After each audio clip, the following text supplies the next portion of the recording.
Welcome to Directionally Correct, a People's podcast with Cole and Scott. Today's guest, Prasad Setty, lecturer at Stanford School of Business, advisor, and former VP at Google. Thanks to our sponsors, One Model.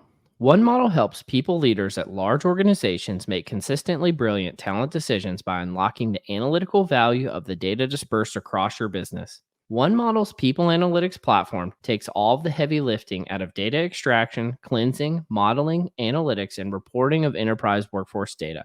One Model pioneered people data orchestration and has perfected the ethical use of AI and data science for leaders who need transparent and explainable decision support systems. HR and business teams trust its accurate reports, analyses, and storytelling capabilities. Data scientists, engineers, and people analytics professionals love the combination of governance and flexibility that no other workforce insights platform can provide.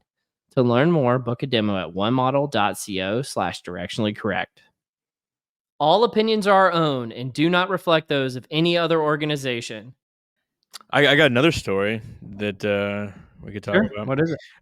So I was tapped to do it's like the blinds, it's like the one fucking spot in the room that's getting sunlight. It's like my fucking eyeball. Like, Jesus Christ. Ah! Just move it over real quick. I mean, like, it'll be gone in like. Yeah. Can you hear us, Prasad? I can hear you now. Cole, Scott, good to see you folks. Scott's trying to get away from the sunlight. There's this one beam that was going like right down the middle of his face. It's just going to follow you throughout this conversation. That's shining the spotlight, Scott.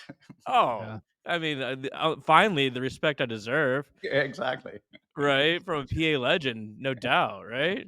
Yeah, absolutely. Prasad's a made man in the people analytics community for sure. Made man, yes. Yeah. Did you get anointed? Did someone have to come put their sword on each shoulder? Maybe it's up to you folks. Oh, okay. We knight you as a directionally correct people analytics legend, Prasad Setty. This is the final boss. Yeah. That's a good way of putting it. Yeah. Well, Prasad, thank you for joining us. I mean, you kind of come in with no need for an introduction, but for those who don't know who you are, I mean, I think you founded the people analytics team at Google, which got all the publicity for so many years. Can you tell us a little bit about what that was like and what, your favorite memory or some of the favorite work you did while you were there? So many good things. And it's great to be with you folks first. And to see how much this community is thriving and coming together. I joined Google in 2007. I was hired to sort of pull together a bunch of analysts that we had in the HR function, which at that time had been rebranded to be called People Operations.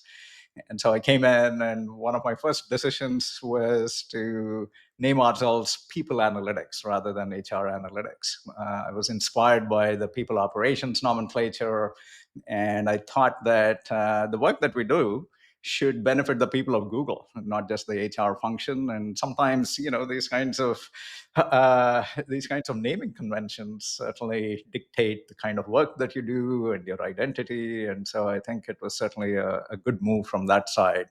Prior to that, of course, we've had a long history of data-driven decision-making or decision support in the people space, right? Going back to armies in the past that needed to do better workforce planning. That's been happening for centuries. 100 years back, you had sort of the time motion kind of movement and so on. You had like a whole bunch of things in org IO psychology that has extended over decades. So I came Were you the guy that said, like, at Google, we definitely need free breakfast and free lunch?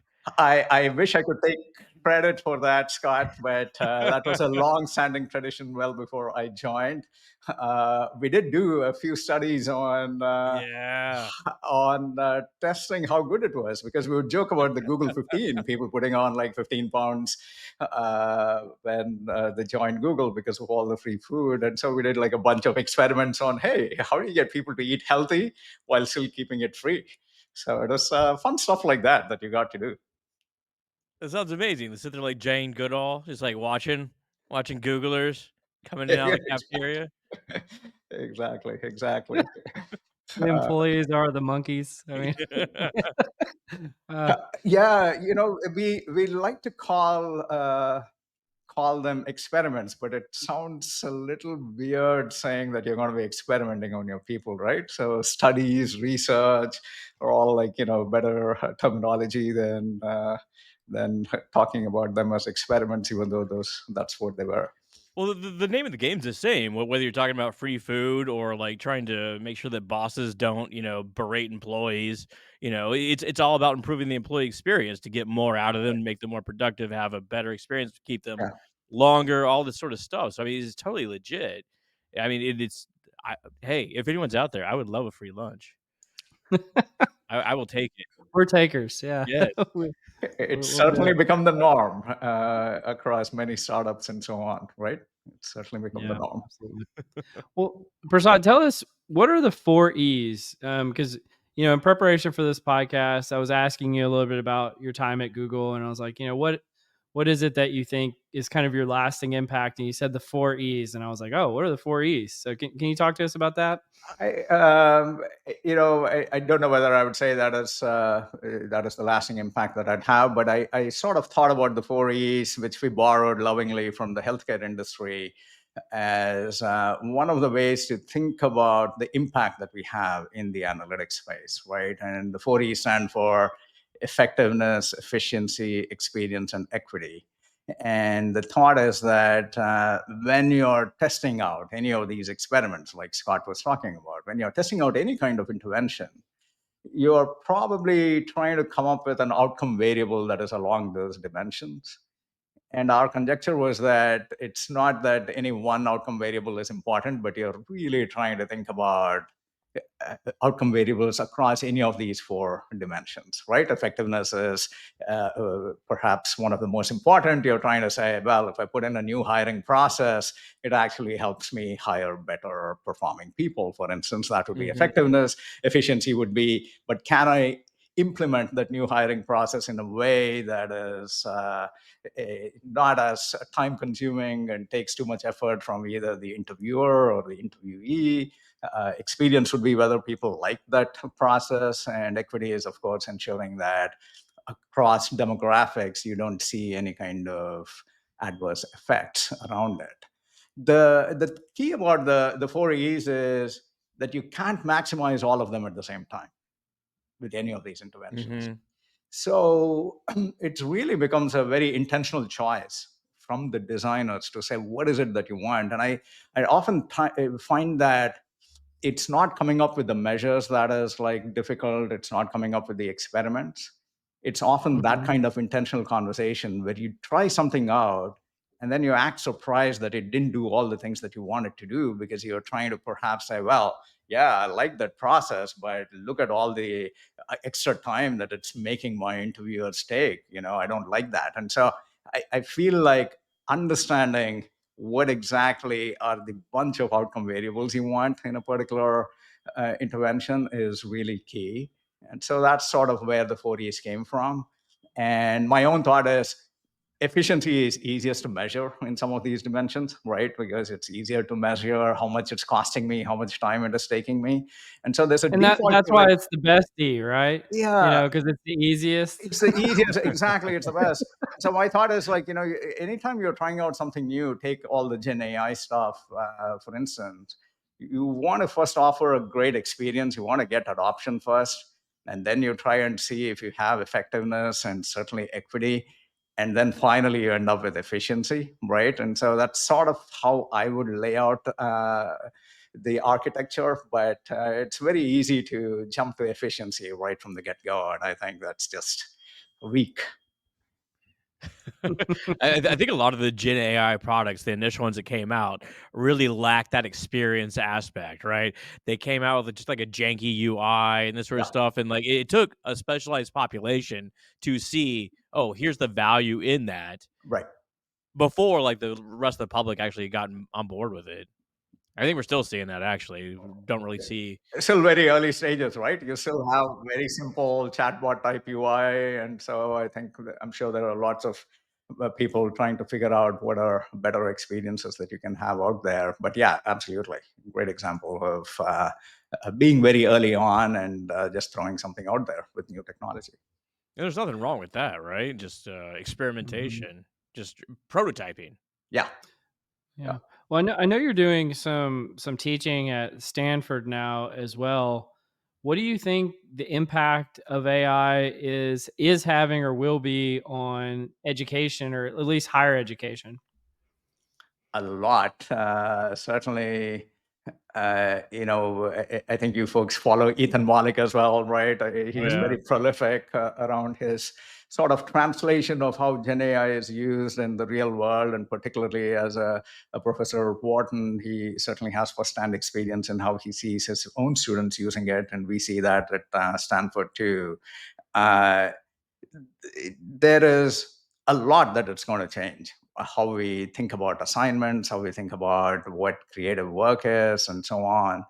And on the good part of it, I really like it when Gen AI enables co-creation, that because you get into a dialogue, we're all better off when we sort of are able to play out our ideas and voice our opinions with someone else, have it reflected back to us, and then continue a dialogue, right? Like we learn a lot more. It's Hmm. very rich. And so I think Gen AI as an interface enables that. So I think those are the positive areas of how it can be used in education to further learning. The What does that mean? Is that like is that like group projects or like trying to encourage collaboration between students or to come up with better ideas? I know there's a lot of brainiacs here at Stanford. There is, Scott, and so I think of two types of problems, right? One is, there are like several types, but for this purpose, I think of either convergent problems or divergent problems. Convergent problems, you're trying to get to like one specific answer. And I don't think Gen AI is super great at that. You have other kinds of tools for that. It'll get better, but because of hallucinations and so on, which they've tried to address quite a bit, I don't think it's like the greatest for convergent problems.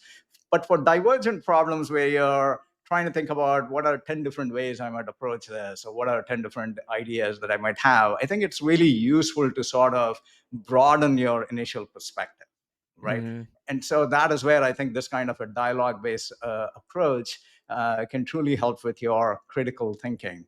One example that I'll share about my own initial experiences with these tools.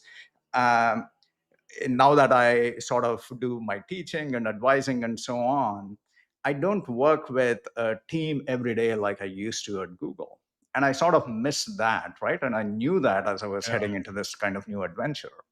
So I would recreate the personas of my team in, take your favorite chat GPT or Claude or Gemini.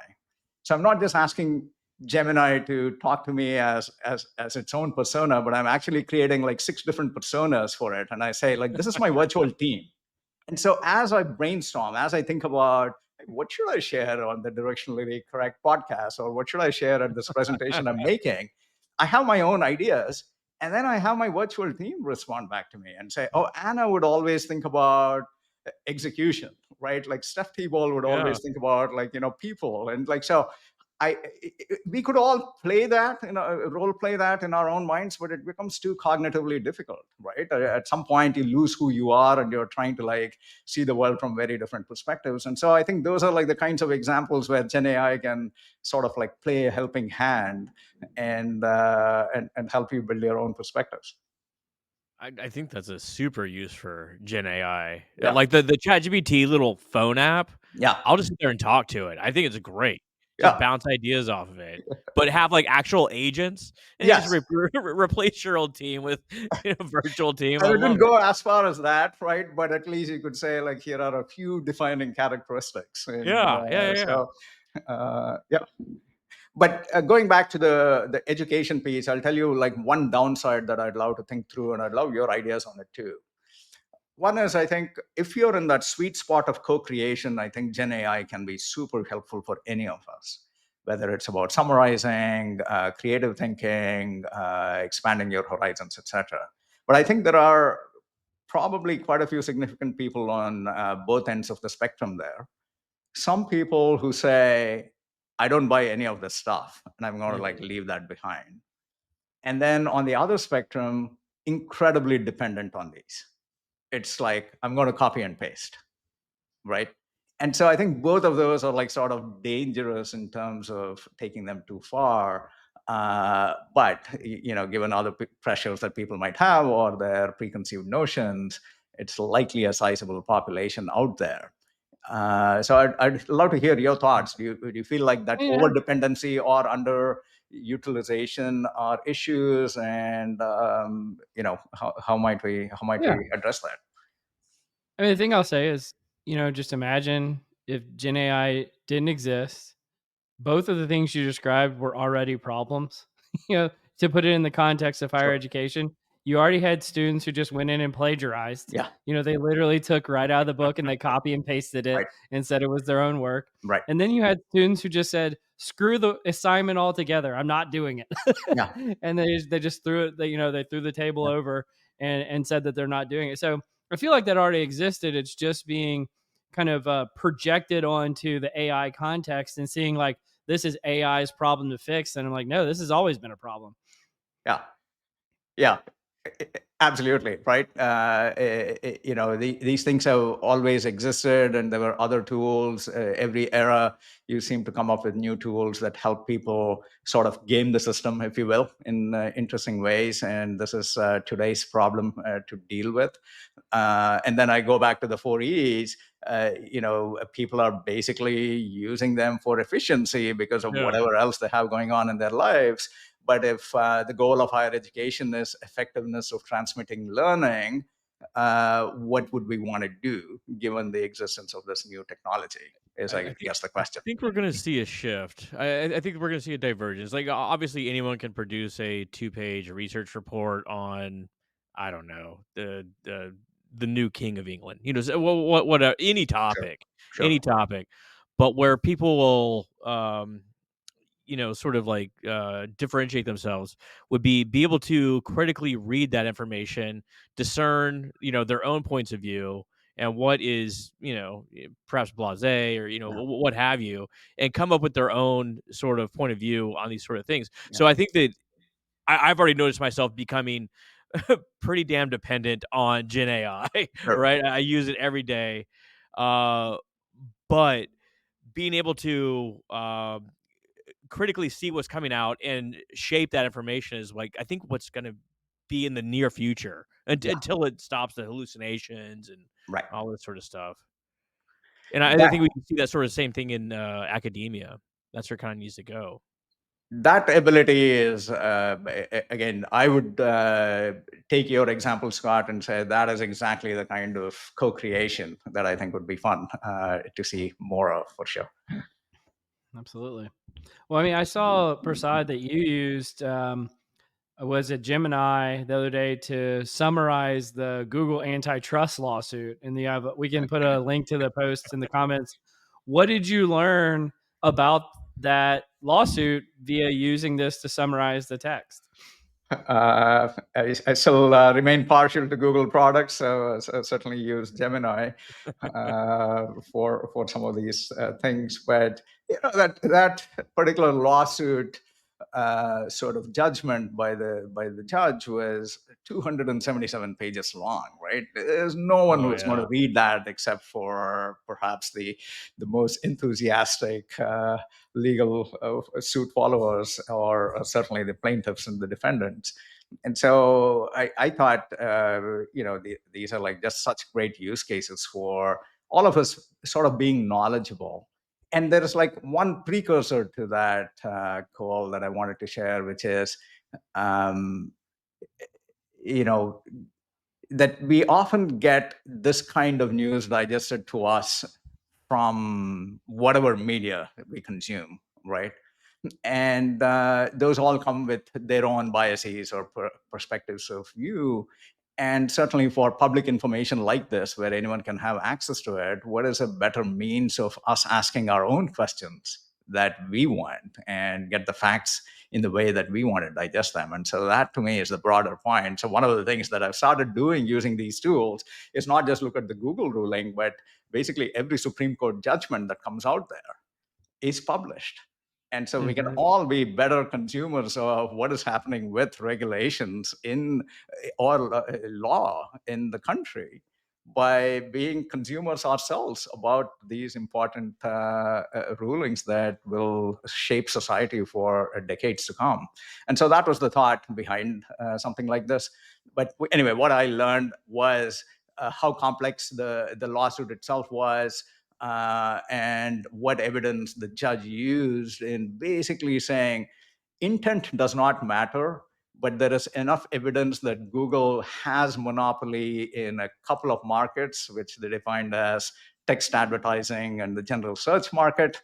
And they, whether they intend to or not, they are engaged in activities that further their monopoly, and that is something that the court finds not to be good, right? And so we'll see what the remedy phase itself is going to be about.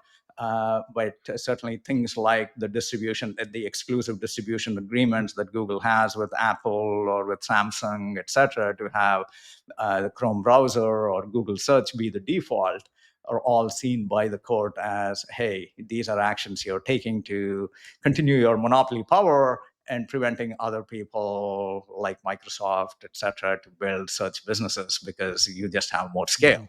And so Is that the antitrust that they're putting their browser into other devices? exactly, and it's basically saying when you enter into exclusive distribution agreements with Apple and pay them a lot of money, then you get scale, you get a lot more data, and that makes your search better. And so it just creates a cycle for you Yeah, on how you continue to build your market share in search. And because of that, no one else can enter the market. And so that's the Yeah. thought behind the court Well, story.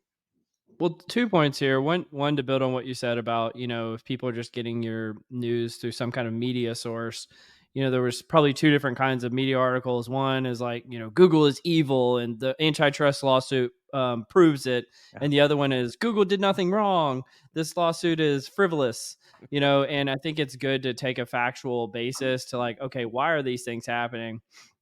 And the, the second point is like, well, I wonder if the judge used ChatGPT to write 277 pages of stuff just so nobody would read it, and then you used, Gemini to decode everything that was said. I know, isn't that crazy that we're all going to be using these tools to write, and then someone else is going to use them to understand what we we'll have say. our agents talk to each other, and just go on with our Exactly. life.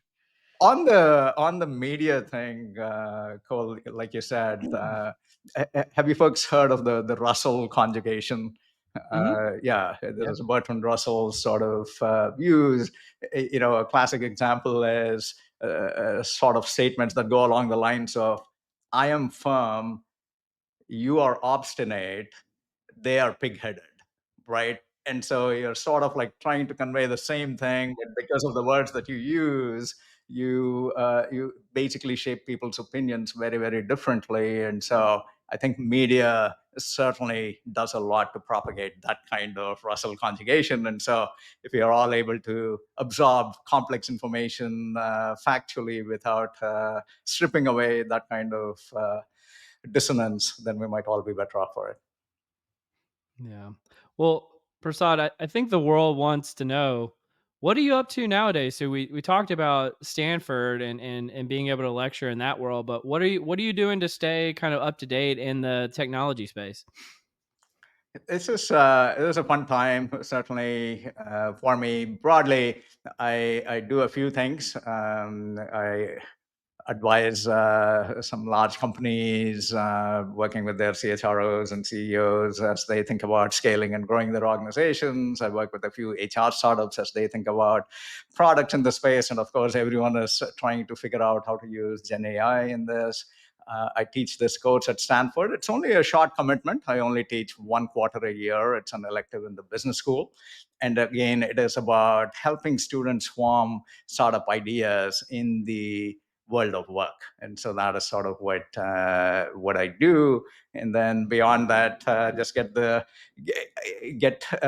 plenty of time to travel, spend time with family, uh, and live a very, very sort of a life where I feel like time, I have abundance of time, which is a good feeling to have. Where do you want to go? Where haven't you been that you need to go? We are. There are like quite a few. I was with some friends last week, and we haven't done an African safari, so I'm sure like that will Oh, be something that we do. But my wife and I have been to all 7 continents together. So we've done holy quite a bit cow! of traveling in the past for sure. Yeah. Uh, Like even Antarctica? Even to Antarctica. This was a little more than 10 years back. We spent a week on the continent. If you take a cruise, you usually are in the Antarctic seas, which the continent is surrounded by 200 miles of ice, so you never get close to land. But if you get to be on land, which is what we did, then you get to see things like emperor penguin colonies and so on. It's just spectacular, right? Like it's just every day was an adventure. You go through some ice caves one day, and you're climbing up a glacier the Damn. next day, and you go tour a Russian research base the following day, and then if the weather is right, you fly a few hours to go see emperor penguins. And yeah, What kind it's of research the Russians got going on down there? How do I you? don't know, because no one can own land out there, right? And Yeah, so yeah, yeah. the only thing there are all these research bases, and I have no idea what they're all doing. I mean, this is where the flat earthers say that that's the end of the end of the world. They say that's the edge of the world, right? Exactly, exactly. Prasad, I'm glad you didn't fall off the edge. I'm so You glad. were I'm down so there. glad that I didn't get sucked up there. Now, you told me that there's this word, and I could not find it, and I could not pronounce it, but it means the science of watchmaking. What is the science of watchmaking, and what is the word I'm thinking of? You're probably thinking of horology, I think. Horology. What is horology? It is the science of time broadly, but like more specifically around the science and art of clockmaking and watchmaking, which sort of has evolved over the centuries. And yeah, it's uh, it's a fun topic. Like CHR, like chronometer, chronology. Yeah, chronometry is more. It's like an Uber, more broadly a view of the sense of time itself, Yeah. whereas horology is much more defined around how we build clocks or watches and things like that. This is something we've never talked about. Like, I'm not necessarily a watch guy, but I mean, you look at the inside of a watch, and it's Yeah, just fucking fascinating. it Like the is. mainspring, Yes, and like that escarpment, like letting out yes. the. I mean, it's super cool. The flywheel, the balance wheel, The balance wheel. super cool. Yeah.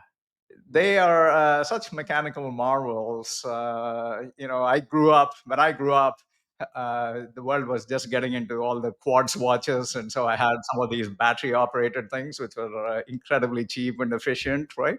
But over the last 20 years or so, I've just fallen back in love with mechanical watches, which have such amazing artistry, engineering, new materials that they use, going back to refining methods from a couple of centuries ago. It is just fascinating. It seems like a few other things, sort of like a golden age of watchmaking now. That's the interesting thing that is Yeah, this isn't something just in the last 100 years. yeah, Like, they're making these you go, like, see, I don't know, clock 5, 600 years old in right, Prague right. today, right? I mean, just, like, amazing technology over there. It must have been like a alien spaceship landing in your town. At that time, right? And especially when they, at that time and right after that, when they were trying to explore the seas and navigate Yeah. across the oceans to find the Americas and so on. You needed all these marine Yeah. chronometers as navigation devices. And so there was a real need for much better timekeeping and so on. And so Yeah. no wonder it attracted a lot of innovation and ideas at that time. And now, of course, There was money to be there made. was money to They be had to made. figure it out. Yeah. Yeah. Can I ask a question? You might not know the answer to this, but I've always wondered this. How did they settle on 1 second being a second? And how do they know from clock to clock that a second is the same interval of time as a second on another clock? How do they figure that out? I don't know how they did that originally. That's a great question to research.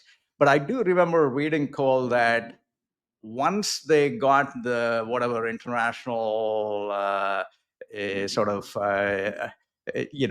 standard setting organization, then they basically decided that 1 second was the time that it took a particular metal, I'm blanking on which one it is, to go through a certain number of oscillations, right? Like, and so that's how they've defined it now. I don't know how they got to that point of deciding that that would be the standard. But yeah, that's sort of like how they've defined it today. Fascinating. I would It is a good you would need a way kind of pre-advanced technology to determine what interval of time would be. Sure. And so that does make sense that you would use something that actually that's very clever. Okay. It Well, that's the metric system where, like, 1 calorie is how much it takes to heat up, like, 1, centimeter of water, 1 degree, all that exactly, sort of stuff. exactly. Yeah. Yeah, I'm sure like all of these standard setting organizations had a field day maybe 100 or 200 years back. But talking about seconds, like one of the things that sort of prompted me following COVID to think about like this kind of new exploration was reading an essay that talked about how we're all born billionaires. We're all born billionaires in time, in seconds, essentially. Mhm. The talking about the difference between a million and a billion, like a million seconds is just a little over 2 weeks. A billion seconds is a little over 31 years, right? And so with standard life expectancy, we're all born with like probably, let's say, like somewhere between 2 to 3 billion seconds of lifetime. And when I read this essay, I said, "Oh, I probably have another good billion seconds, assuming a normal life expectancy. What do I want to do with this next billion?" And that's sort of like how I thought through. Well, while I love everything about Google and my team and the work that we did, it sort of was like anchoring for like a new learning journey, and that's sort of how I ended up It's in a the really space. good way to look at life because I mean, we all think like, horrible death is gonna come in the future, Yeah, but if you kind of, unfortunately, like, see it, like, coming at you, like, I only have this much reserve left. yeah, I better yeah. get on my horse and do something with life. Yeah. Exactly, exactly. I've only got a few billion seconds left. I Yeah. better spend my time Better. making a dumb podcast on people analytics, you know. Do you do any photography while you're, in Africa or, In anywhere? Antarctica, I haven't. I've only been to South Africa. Yes, lots. I love. That's the other thing that I like. Photography. So lots of wildlife. What do you shoot with? DSLR? You just use an Android phone? What do you do? These phones have gotten so good these days. They've Nice. They're gotten so so good. good. I was one of those people who used to shoot with slide film with my SLR and Oh, my long nice. lenses.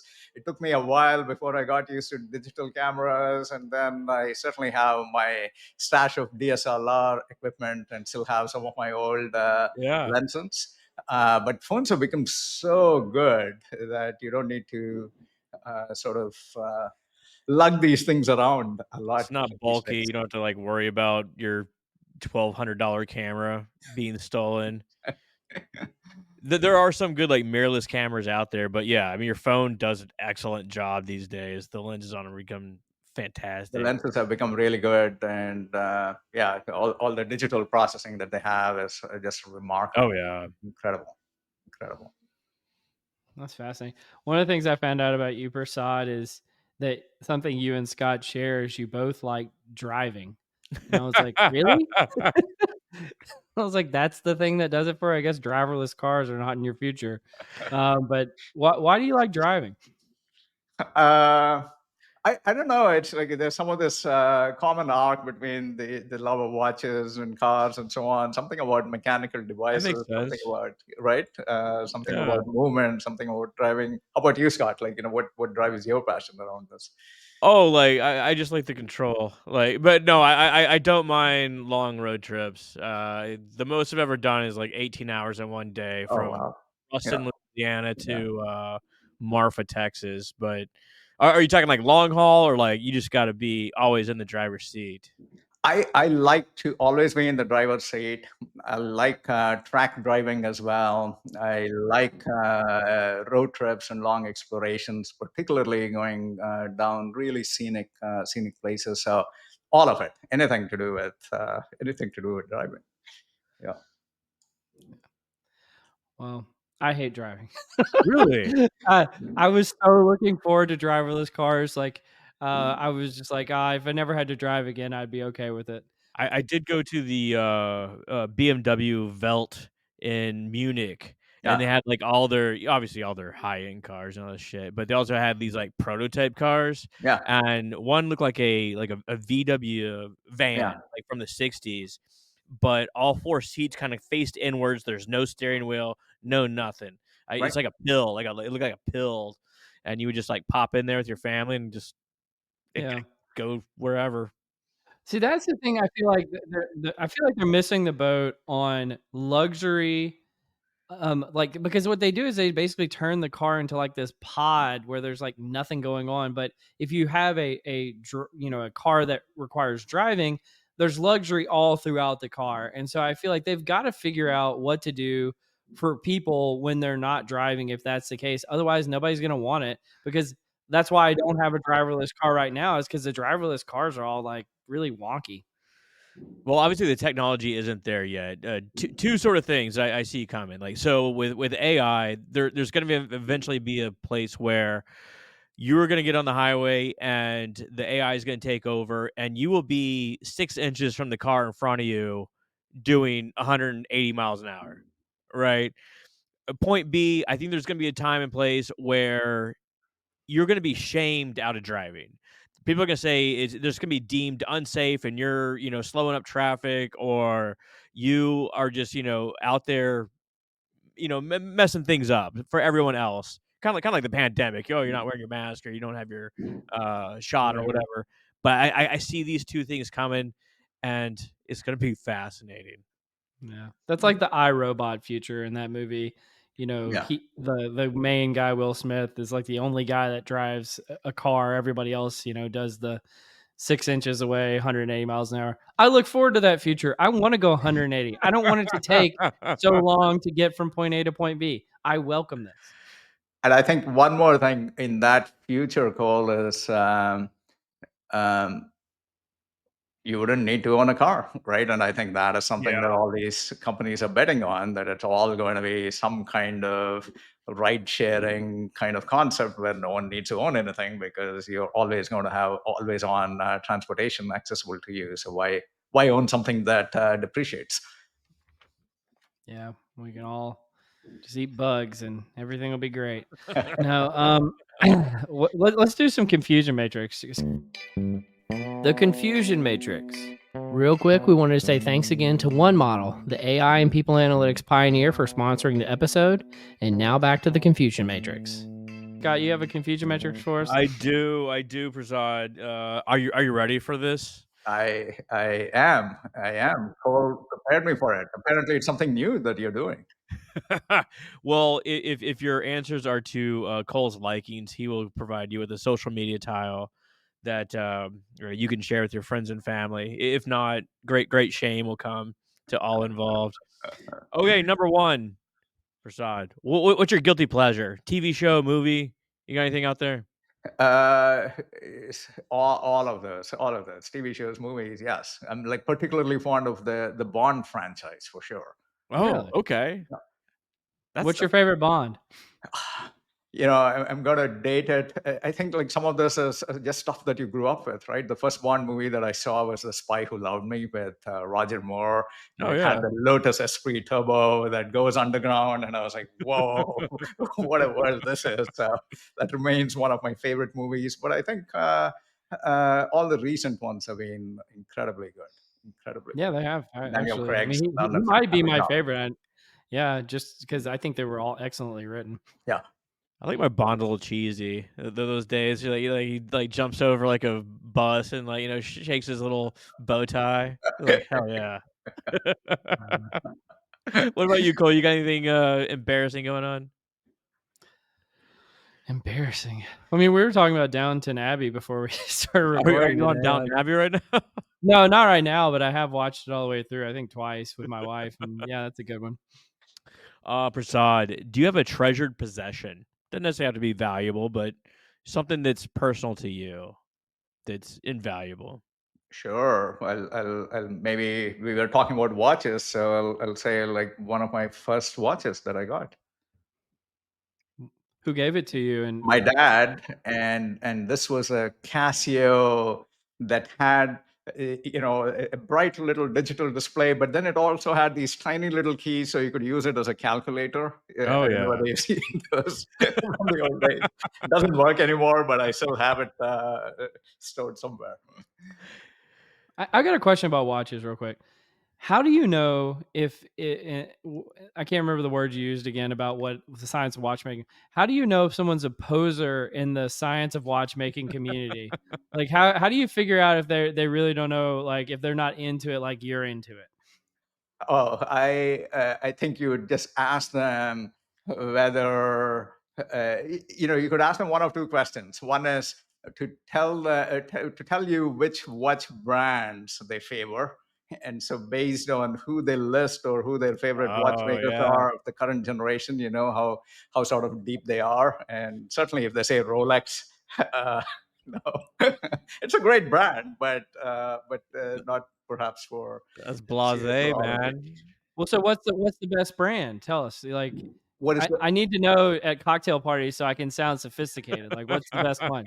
Oh, there's a watchmaker, a Swiss watchmaker, FP Journe, Francois Paul Journe, who over the last 30 years has just been incredible in terms of just thinking about the technology itself, but also the design of his watches. He doesn't speak English. I remember because we invited him over to Google. I was part of this little watchmaking community, watch loving community there, and so we had him over to talk to us.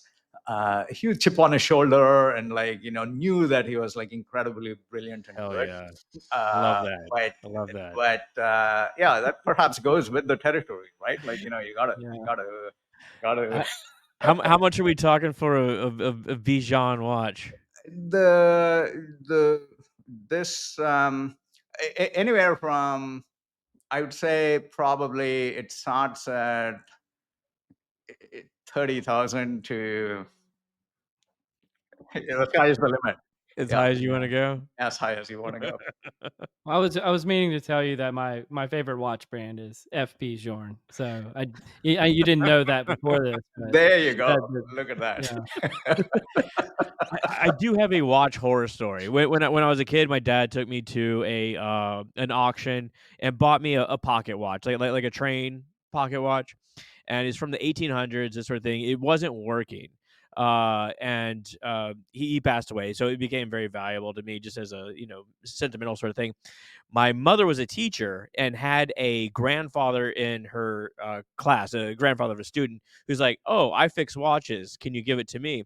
I was like, "Hell yeah. This is like win-win scenario." Gave it to him and like time's marching on. It's like been like months, been like 6 months, been like a year. Like, where the hell's the watch? And like it's like, oh, he's gotten sick. Apparently the guy just took it apart just to see what it was like and just handed it back in pieces. I still have it to this day. I come across it every time I move. Oh my god, And that's like now it's got this horrifying. like bag full of like parts, watch But parts. What an ass.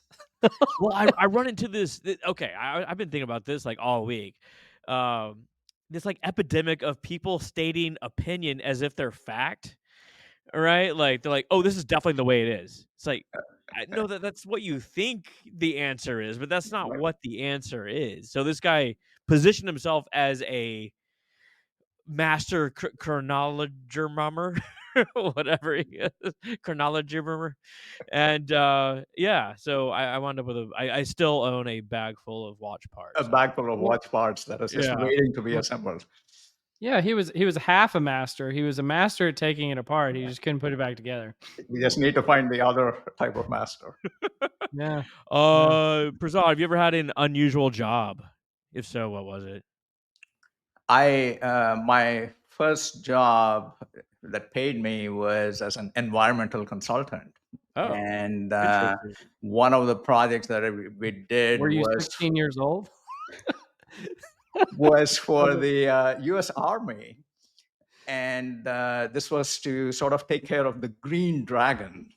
The Green Dragon is this experimental rocket fuel named its chemical name is pentaborane, and rocket fuel, so super explosive, very lethal, very toxic.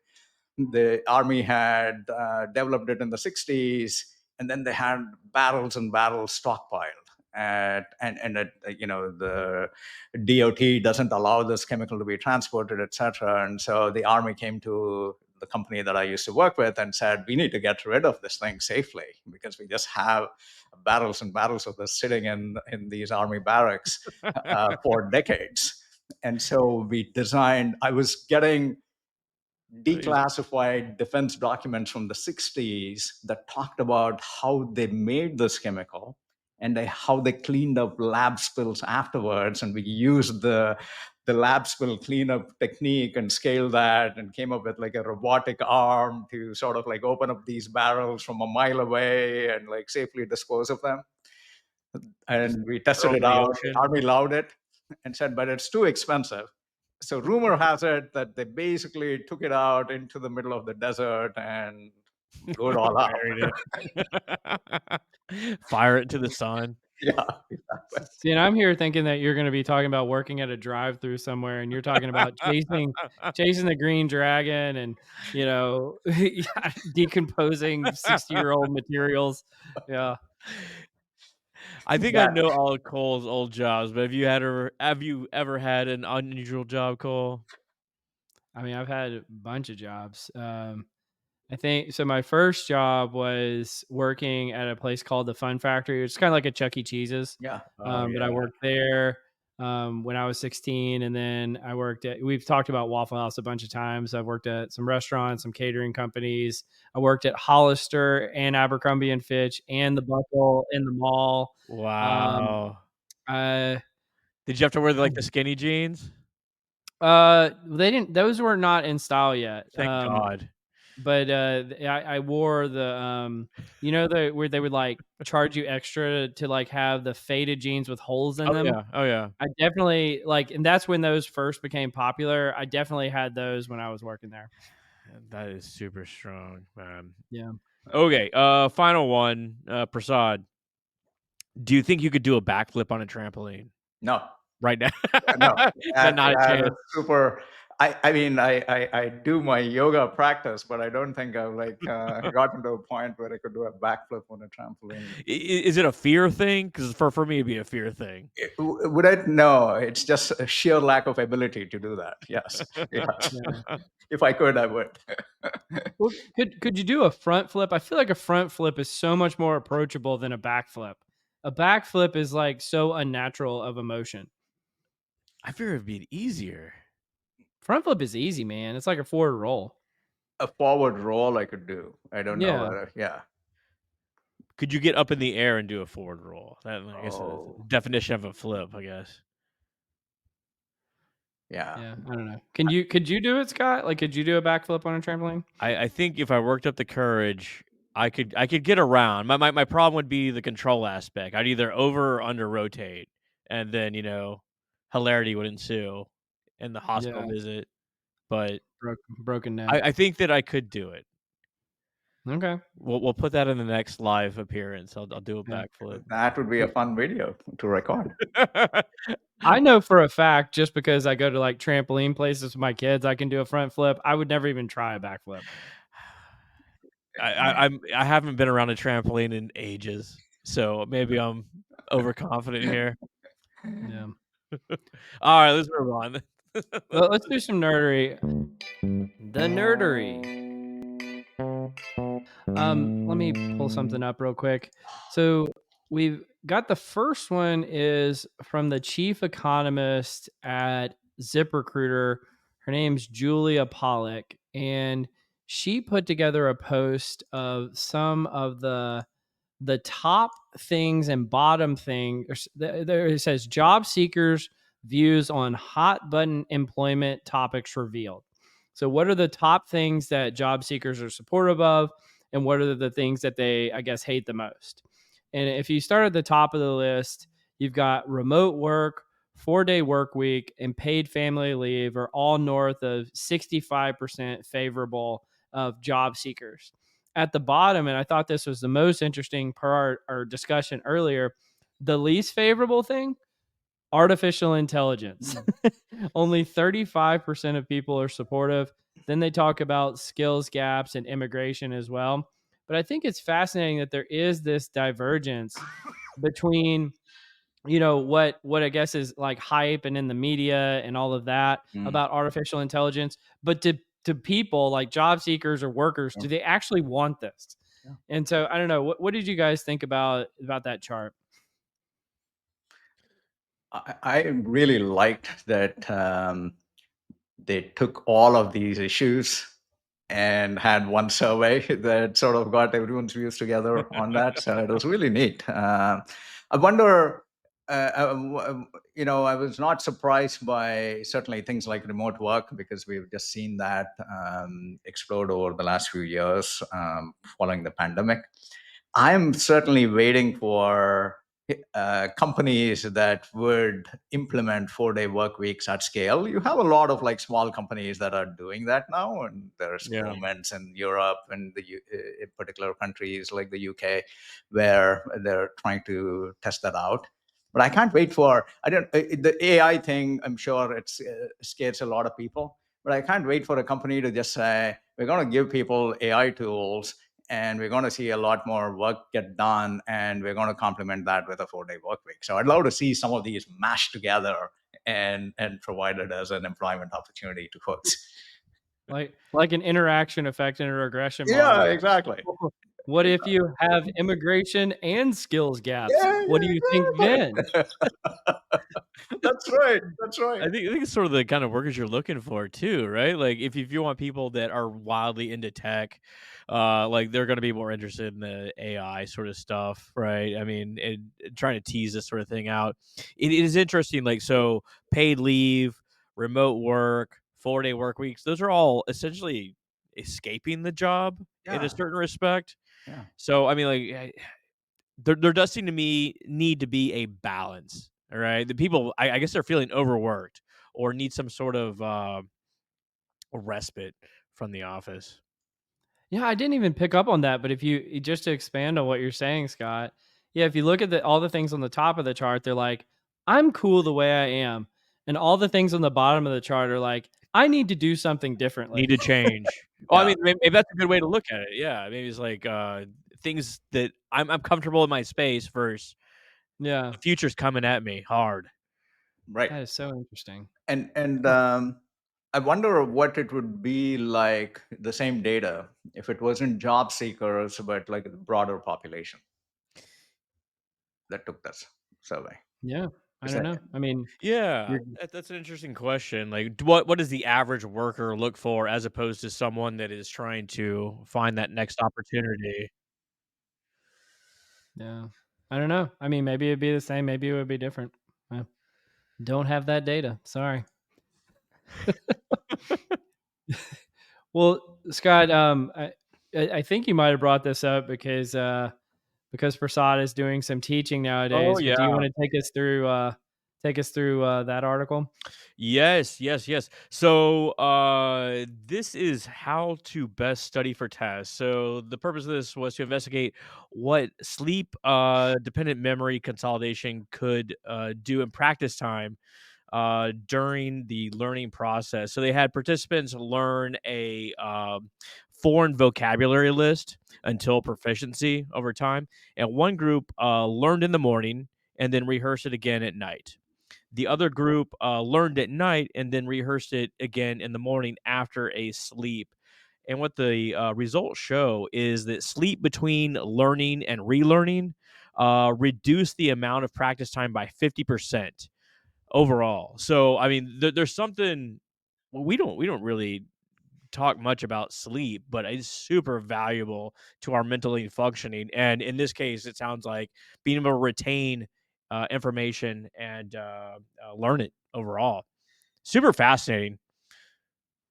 I loved that study, Scott. Just to show the power of sleep and how it reflects learning outcomes better. Um, the first thought that came to mind was the Khan Academy kind of flipped classroom model, where they basically talk Yeah. about learn concepts in the evening and instead of doing homework. And then when you come into the classroom, then you are basically exploring the application of those concepts or working with your teacher and peers on like more difficult areas. And so it would seem like this kind of sleep effect would support that, right? Like learn something in the evening, sleep, maybe it registers in your memory better, and then you're trying to like explore that concept further. So Yeah. much goes on during the day too, right? Like, so if you learn in the morning, you get maybe a little groggy. Then, Yeah. like you like, I learned five vocabulary words, whatever, and then like I don't know, you get hungry, you go eat, like you get a parking ticket, you got to go deal with your boss, you got to all these sort of things, and then try to recall it later in the day. Chances Yeah. are much slimmer. Well, I think about like when I was in school, there was always this debate, are you better served to stay up 5 more hours at night and cram studying in the night Yeah. before the test, or study for an hour and get Yeah. 4 more hours of sleep? And I think this kind of puts to bed, no pun intended, puts to bed the Love notion it. that Solid. you probably should study a little bit, have a good night's sleep, get a quick refresher, and then you're good to go, or you're as good as you're going to be probably, in terms of being able to recall some of this information. Um, as my last name would indicate, I'm a very pro sleep person. So, us nappers, we know our sleeping. I love that. I love that, Cole. And uh, You've been working on that for years, dude. Come on. you wanted to bring that in. I was thinking about it. This study referenced something called the Karolinska sleepiness index, something Yes, like that.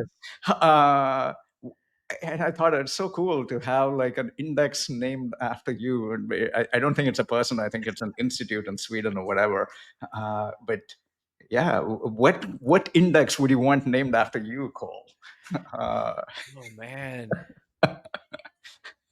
I think it's clear. I want it to be the Napper It's Index of gotta sleep, be. right? I mean, the book writes itself. exactly, exactly. We don't have such cool last names, Scott. So we'll have to think about something else. I will say that for my dissertation, developed an automatically generated item test. It's a intelligence test, and while we were deciding the final phase of the dissertation, it's like, well, you need to name it.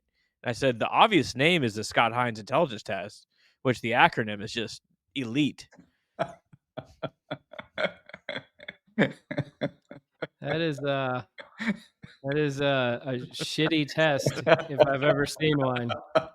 It it is a universal experience, though, that we all went to school and we're like, "I'm gonna pull it all-nighter and fucking rock this test," and, like, it never Never works. pans out. It's awful. Never works. That's your contribution to the field. No more all nighters. I love it. Love it. Yeah, it just doesn't hit the way you think it's gonna hit.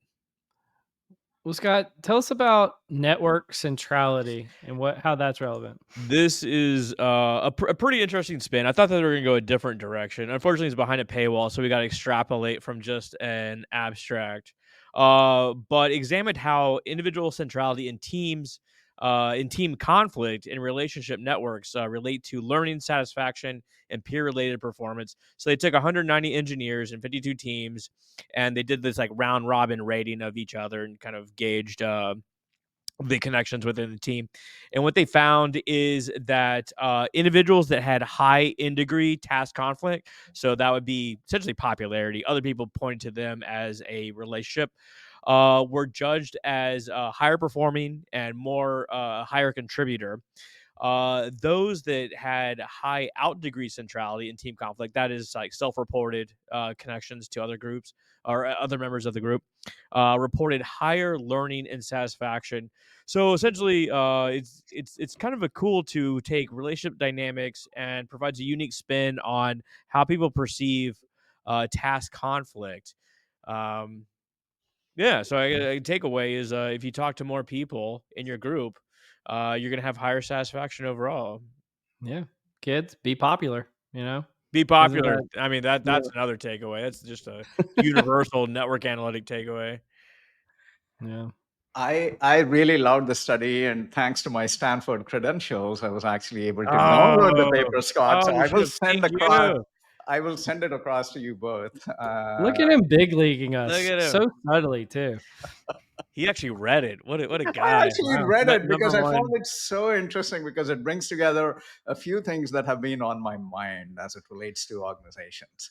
And that is about conflict, right? And I thought like this paper did a really nice job, as you described, of thinking about task conflict and relationship conflict, right? Yeah. A task conflict would be that we are all debating each other on concepts and ideas, but not on our own personalities and traits and who we are as people, right? And so, what I found fascinating was the low correlations of in and out person measures of conflict, and also the low correlation between task conflict and relationship conflict as well. So it was just fascinating to see how our own opinions are so different from how other people might have opinions about us, right? So we are like so less self-aware in some of these areas.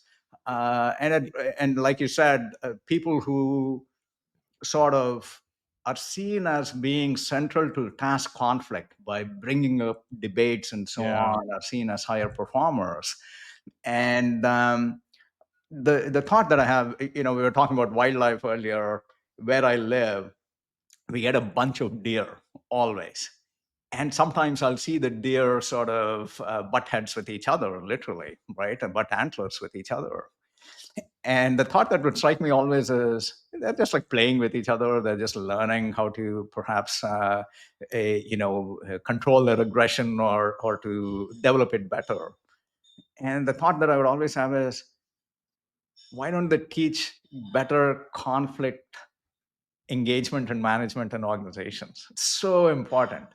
And my own experience from Google or like any other place that I've worked with is healthy conflict trumps unhealthy peace. And Yeah. certainly in a lot of Absolutely. tech organizations, you have a bunch of passive aggressive people who will not engage in conflict, right? Because they find it unpleasant. And sometimes I am conflict averse too. But I think if we all learned how to have better expressions of healthy conflict, that would be amazing.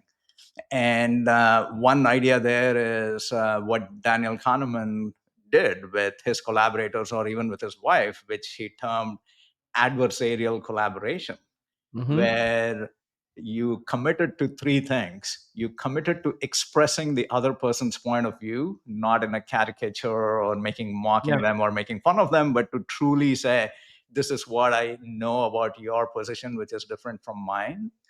Then you commit to changing your mind if you can define an experiment or a study, and then you commit to publishing it. And of course he was thinking Yeah. about the academic circles.